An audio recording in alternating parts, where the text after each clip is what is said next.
De volta à política, gente. Parece que a gente nem fala disso, né? Jamais.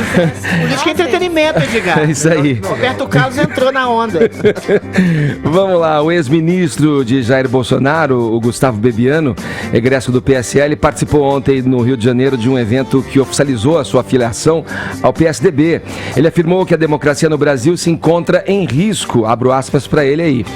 O momento político que atravessamos hoje é grave, gravíssimo. Nossa democracia está em risco, fecho aspas. Segundo a análise do Agora Tucano, o país vive um ambiente de instabilidade política e econômica. Bebiano também criticou as menções ao AI-5 feitas pelo ministro da Economia, Paulo Guedes, e pelo deputado federal Eduardo Bolsonaro. Bom, a gente vai falar sobre esse e outros assuntos a partir de agora com o nosso convidado nessa segunda-feira aqui no Morning Show, o deputado federal Luiz Felipe de Orleans e Bragança. Deputado, bom dia, seja bem-vindo mais uma vez aqui ao Morning Show. Legal para a gente poder conversar, esclarecer essas questões, ouvir o teu pensamento a respeito de pontos cruciais que a gente vive hoje na política. Primeiro, essa afirmação do Bebiano, o senhor acha que a nossa democracia está de fato em risco? Olha, não pelos motivos que ele mencionou. A democracia do Brasil e da região latino-americana está em risco, mas pelas ações do Foro de São Paulo e todos os partidos vinculados ao Foro de São Paulo, que são todos aqueles partidos de extrema esquerda que foram fundadores do Foro de São Paulo em 1990. Esses sim são grandes desafiadores aí do Estado de Direito. Muita gente fala que isso é um fantasma colocado na cabeça e usado como argumento. Pergunta pro chileno. Para você exatamente embasar a narrativa vigente desse governo de turno. Como é que o senhor reage a essa... Bom, agora, antes a gente dava risada de quem falava isso. Agora nós é que damos risada de quem não acredita nisso, porque está tão óbvio as ações desses movimentos em toda a região, na Bolívia, no Peru, no Chile. Então, agora na Argentina, há diferentes maneiras deles agirem. A maneira que eles vão agir no Brasil vai ser diferente de todas as outras maneiras. Deixa eu saber do senhor aqui a respeito das eventuais críticas. O senhor tem alguma crítica ao governo? Quais as críticas o senhor acha legítimas que são feitas ao governo do Jair Bolsonaro? Porque essa questão da autocrítica, né? Muito se falou da autocrítica da esquerda, que o PT nunca fez a contento essa autocrítica, sim. Mas também há pontos altamente criticáveis desse governo e que muitas vezes são, digamos, contemporizados ali. Edgar. Passa-se panos quentes para as críticas, Edgar. E diz que esse governo não faz um olhar crítico para os próprios erros ali. Como é que o senhor vê isso? Eu queria acrescentar a pergunta do Edgar, uma inversão da própria pergunta. O que o atraiu ao partido e ao Bolsonaro? O senhor acha que ele é um bom modelo de um liberal conservador? Qual foi o princípio de atração entre vocês? Complementando a pergunta. Perfeito. Bom, vamos lá. Olha, com relação a críticas ao que está acontecendo, primeiro, tudo que ele estava proposto na campanha está em pauta. Então ali não houve cerceamento de nenhuma reformas profundas, impopulares, estão na mesa para serem debatidos com ampla transparência e sinceridade. Então, quanto a isso, não há o que criticar. Agora, eu critico, já critiquei anteriormente, desde o início do meu mandato, a ordem, o sequenciamento de colocar essas reformas. Eu sempre achei que fazer as reformas da justiça antes do que fazer qualquer outra reforma. Isso, claro que não veio a júdice. Criou-se um momento político de defender as reformas da Previdência antes de qualquer coisa, e depois agora temos reforma tributária, reforma administrativa, mas o problema é que a reforma principal, que deveria ter sido pautada como primeira, não foi pautada, e vemos como essa fica capenga. Se eu fosse o presidente, vamos aqui assumir aqui uma posição, eu teria feito o inverso, eu teria colocado antes a reforma da justiça, do judiciário, segundo todas essas diferenças, isso que a gente está vendo de segunda instância, pacote anticrime do Moro, eu teria colocado isso primeiro. E olha, eu nunca fiz ativismo como isso sendo a minha bandeira. A minha bandeira sempre foi reforma política, reforma econômica. No entanto, eu tenho que reconhecer que o sequenciamento está errado, porque agora nós estamos negociando as outras reformas com bandido e corrupto. Então todas as reformas vão ser tingidas de conchavos e conluios, que não é isso que a sociedade quer. A sociedade se mobilizou nos últimos 5 anos para livrar o país da corrupção. Aí você chega lá nos primeiros meses de mandato e o que você entrega? Reforma da Previdência. Espera aí, tá errado o sequenciamento aí, não foi para isso que a gente se mobilizou. Então, eu fico aqui a crítica, deixo bem pontual isso, não é a primeira vez que eu falo isso, eu já acho que é a 10ª vez, ela não tem muito o que fazer agora, já que isso é passado. Agora vamos olhar para frente. temos aí o início do ano, como é que a gente vai lidar com isso? Vamos pautar o pacote do anticrime do Moro? Vamos fazer a reforma do judiciário? Vamos fazer a reforma da questão de segunda instância? Isso vai ser pautado em prioridade? Ou vamos mais uma vez jogar aí reforma administrativa? O que você está sentindo que vai ser o próximo passo? Eu acho que do ponto de vista do Guedes, priorizar a reforma administrativa é essencial, porque senão temos um impacto na reforma tributária. Temos que antes cortar custo para depois fazer uma reforma tributária. O modelo está errado tributariamente, não dá para a gente, gastando o que a gente gasta, achar que a gente vai conseguir equilibrar com qualquer outro tipo de modelo tributário. Então, do ponto de vista do Guedes, está certo. Agora, do ponto de vista político e social, você não fazer essas reformas de justiça, limpeza, você vai estar contaminando o país ainda em todos os processos futuros, vai estar perpetuando pessoas ainda no poder público que não deveriam estar no poder público, e hoje a gente sabe muito bem quem são, e que estão ali se protegendo. Então, eu priorizo ainda a questão, ainda tem chance da gente priorizar as questões da justiça. Se a gente não fizer isso agora, eu acho que a gente fica todo o mandato do presidente sem ver reforma do Ainda sobre as questões que você estava falando agora há pouco, você chegou a repensar, deputado, seu apoio ao Bolsonaro nesse primeiro ano de governo? E aí queria já aproveitar também aqui e me dar uma pergunta. Como é a sua relação com os que apoiam a monarquia? Perfeito. Bom, acho que também, pegando o gancho aqui da pergunta... O que o atraiu ao Bolsonaro? O que eu atraí? Primeiro, eu não sou atraído a nenhuma pessoa política, por definição. Mas ele personifica o conservadorismo liberal que o senhor diz representar? Ninguém é perfeito. Sim. Ninguém personifica absolutamente nenhum ideal. O ideal, ele é perfeito. Agora, as pessoas, elas buscam um ideal, Perfeito, mesmo sendo imperfeitas. Você tem repensado? Não tenho repensado, porque ele ainda representa tudo aquilo que ele pautou em campanha. Então, não tenho que dizer assim, se ele é uma boa pessoa, se ele é uma má pessoa. O que importa é que ele defende o que eu defendo. E eu vou defender ele, uma vez que ele está defendendo aquilo que eu defendo. E os arroubos reacionários para um conservador clássico, que o senhor me parece ser, como é que cai? Na tua visão de um mundo político, de um ideal político, em frente a essas coisas que você está falando? O reacionarismo em função... Como é que você definiria esse reacionarismo? O reacionarismo em várias posições que ele coloca, que o Bolsonaro é criticado, inclusive, por conservadores, por apresentar visões de mundo reacionárias. Comprovadamente, eu posso falar desde da exaltação de um torturador, de um saudosismo quanto a um regime autoritário. Isso é para dizer o mínimo aqui. Como é que um conservador clássico como o senhor se sente? O senhor se sente confortável com... Bom, ninguém se sente confortável quando você está aludindo a um período do sistema político brasileiro que não foi bom. Não pode se dizer que foi bom.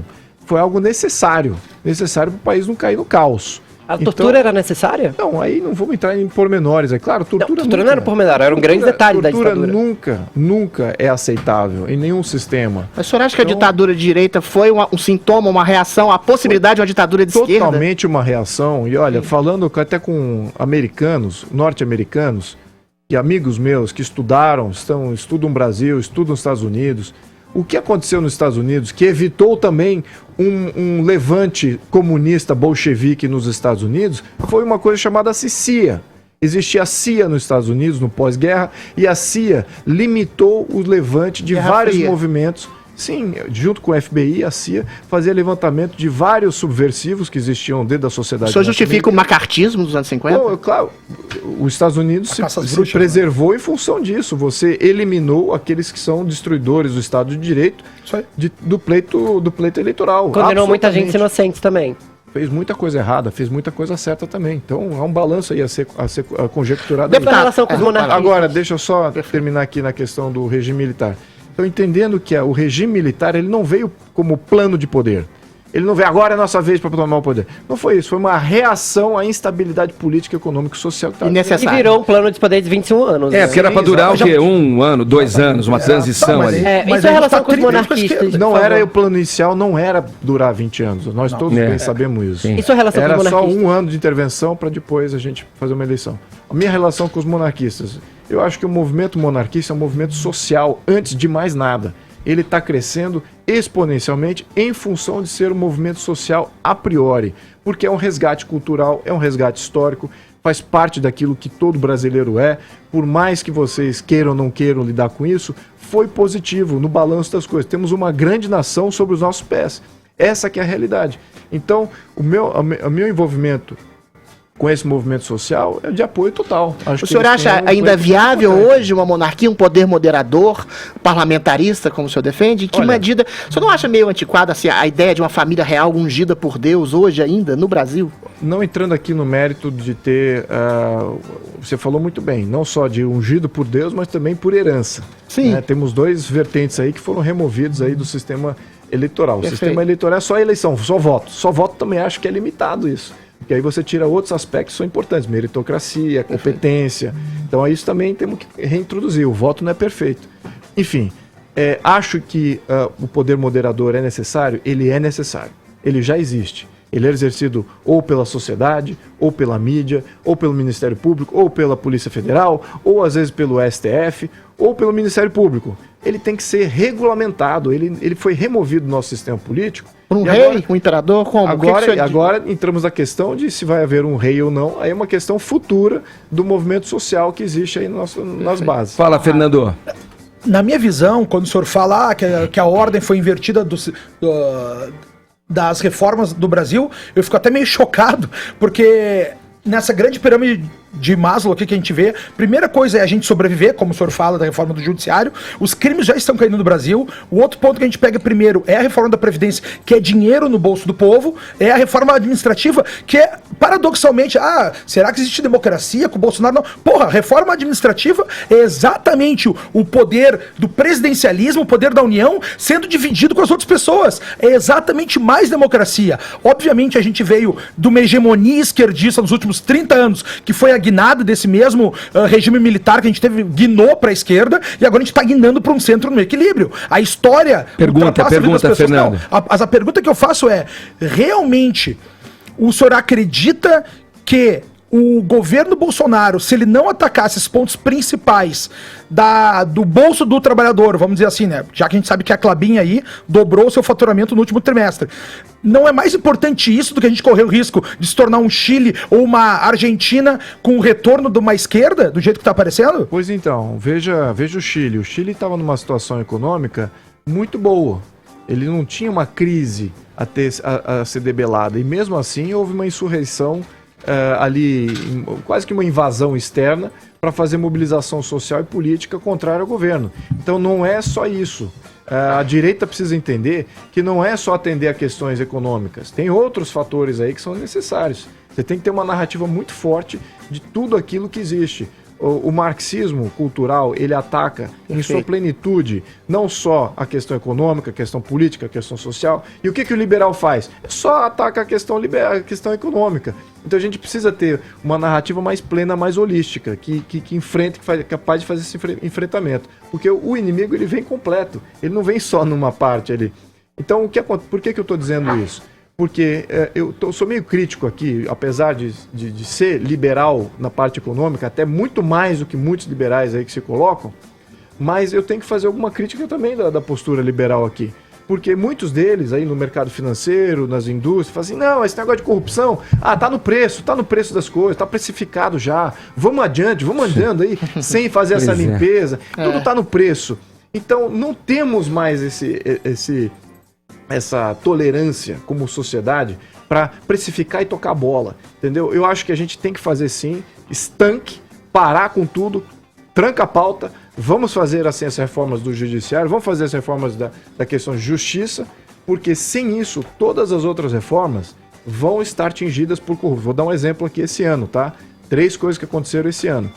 Os partidos ganharam mais autonomia para se organizarem, os partidos ganharam mais fundo eleitoral e fundo partidário, absurdo. E os partidos ganharam mais liberdade de usar esses fundos. Então, o que era o mensalão agora está institucionalizado pelos próprios partidos. Deputado, isso é inadmissível. Deputado, você falou em algum momento em uníssono na voz partidária aí, né? Pelo que eu li da tua fala.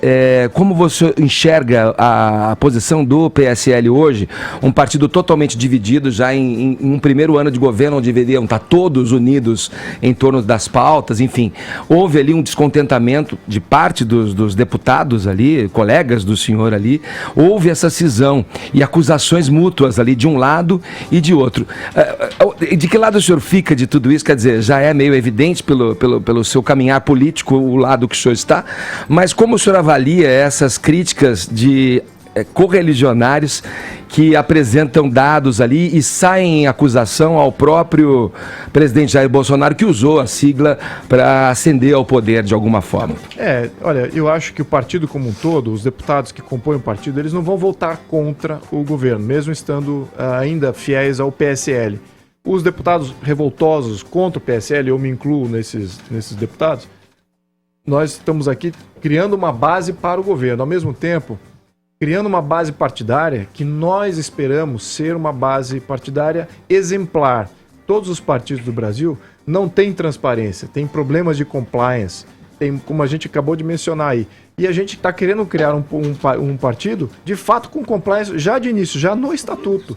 Então, isso é fundamental. Acho que é um movimento que vem alinhado com os 5 anos de ativismo de uma base ativista muito ampla. Mas isso não incluiria, por exemplo, ser crítico a um presidente que quer colocar o seu filho na embaixada em Washington? Não seria um posicionamento crítico, publicizado em torno de uma ideia contrária a um presidente que se não blinda, não se utiliza da sua posição pública de líder da nação para investigar o próprio filho? Tem questões ali éticas. Sim, eu acho que sim, absolutamente. Eu acho que você tem toda a razão. Eu acho que tudo tem que ser avaliado de uma maneira independente. Eu acho que não necessariamente crítico. Mas esse compliance já não implicaria uma visão um pouco mais contundente em relação a essa posição, por exemplo, do presidente em, digamos, entre aspas, aí, blindar o filho das investigações, querer colocar um como embaixador? Bom, essa já foi. Essa do embaixador já passou, tá? Então ele está aqui como outro deputado, como todos os outros. Então, na questão de avaliação do Flávio, que você está mencionando, com relação às rachadinhas, aquela coisa toda, isso ainda não foi passado júdice, né? Então está em investigações, então não tem ainda algo que efetivamente foi comprovado e foi indiciado, ou ao menos foi condenado por isso. No estatuto, a gente colocou que qualquer um condenado em segunda instância não poderá se filiar ou se candidatar. Deputado, estamos alinhados com isso. E olha, o estatuto foi aprovado por ele, senão eles teriam tirado isso fora do estatuto.